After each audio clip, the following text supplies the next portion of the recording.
धर्मेले पटक पटक गौरीको खानामा विष मिसाएर किन गौरीलाई मार्न चाहन्छन्?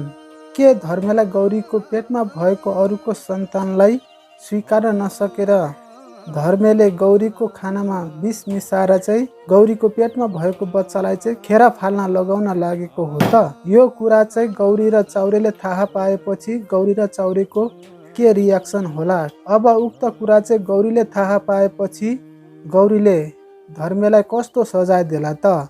आउनुहोस् आज हामी यसै विषयमा रहेर छोटो कुराकानी गर्न गइरहेका छौँ। त्यसैले भिडियोलाई अन्तिमसम्म हेरेर चाहिँ हामीलाई सक्दो सपोर्ट गरिदिनु होला भन्दै आजको भिडियो चाहिँ सुरु गरौँ। यता जिम्बलले चाहिँ आफ्नो छोरी र मने चौरे र जुठेको कुरा सुनेर आफ्नो विरुद्ध उभिएको भन्दै त्यहाँ जिम्बलले चाहिँ आफ्नो छोरी र मनेलाई चाहिँ आफ्नै घरमा चाहिँ बाँधेर राखेका हुन्छन्।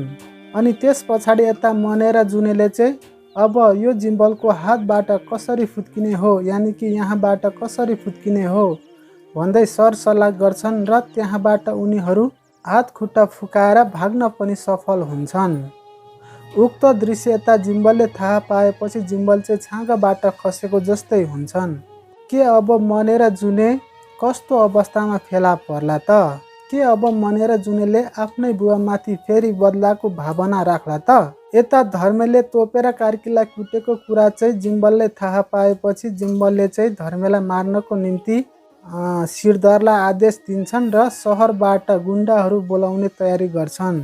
के अब जिम्बलले धर्मेलाई मार्न सफल होला त? यस विषयमा तपाईहरूको धारणा के छ? तलको कमेन्ट बक्समा अवश्य व्यक्त गर्न नभुल्नुहोला। अनि यता धर्मेले चाहिँ गौरीको खानामा फेरि पनि विष मिसाएर खुवाएका छन्।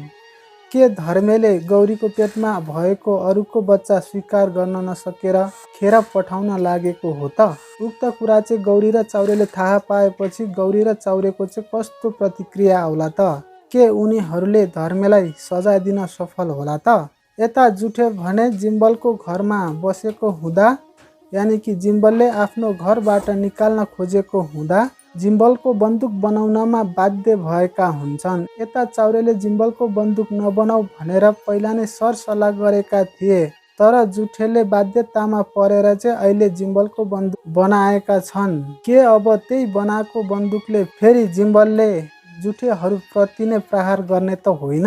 भन्दै आजको यो रिभ्यू भिडियोबाट म प्रकाश बिदा हुन्छु। हस्त नमस्ते, जय नेपाल, बाई बाई।